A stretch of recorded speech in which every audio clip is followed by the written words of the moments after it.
European Commission President Jean-Claude Juncker gave his annual State of the Union address on Wednesday.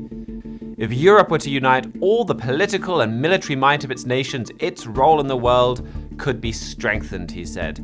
Whenever Europe speaks as one, we can impose our position on others. So he launched a call for unity so that Europe can impose its position, force its way on other nations.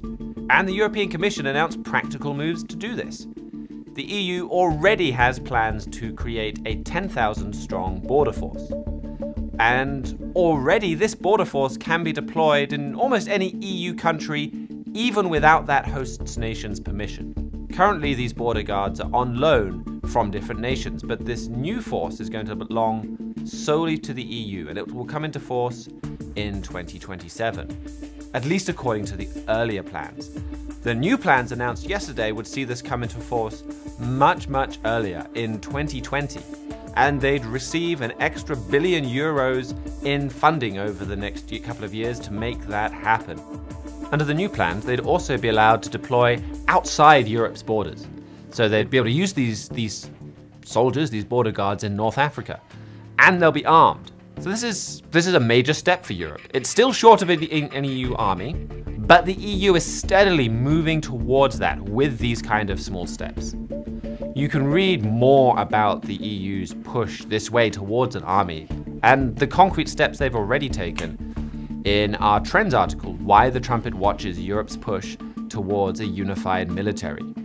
Revelation 17 forecasts 10 nations sharing their strength and power with a bigger overall empire. That passage also talks about this empire being an economic power. That's why Herbert W. Armstrong, as early as 1945, said that the European nations would work together, first economically, and then move towards a military alliance. We've seen this economic unity in Europe already. Herbert W. Armstrong was saying that back in 1945, way before any kind of European Union.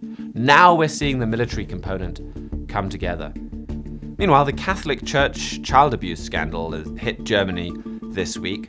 Spiegel published the results from a report that leaked to them from the German Catholic Bishops' Conference. This report stated that around 3,700 children had been abused in Germany by 1,700 priests. More than half of the children abused were under 13. Once again, if priests were caught sexually abusing children, they were just moved around and very often just allowed to keep abusing more children. This report once again proves this is not just an American problem or an American Catholic problem. Reports of massive abuse have come from all over the world. The US, Spain, Ireland, Australia, just to name a few. This week, the Pope has called for a meeting of the heads of the bishop conferences from all around the world that will take place in February. And Cardinal Wuerl, also this week, one of the top cardinals in the United States, released a letter that very strongly indicates that he's about to travel to Rome and resign. So this is an important story to watch. There's a major scandal within the Catholic Church that's being exposed. But also, the same prophecies that forecast a military power in Europe say that that power will be led by the Catholic Church.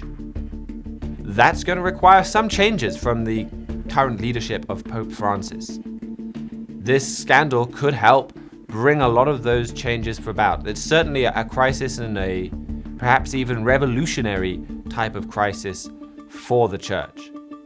For more on this power in Europe and its relationship with the Catholic Church, read our free book, The Holy Roman Empire in Prophecy. That takes you through the history of that relationship of both Europe and its empires and the Catholic Church and how intertwined they've been. It shows you how Bible prophecy has already been fulfilled in this regard. So you can write for that. You can get a print copy for free from our website. You can read it online at thetrumpet.com.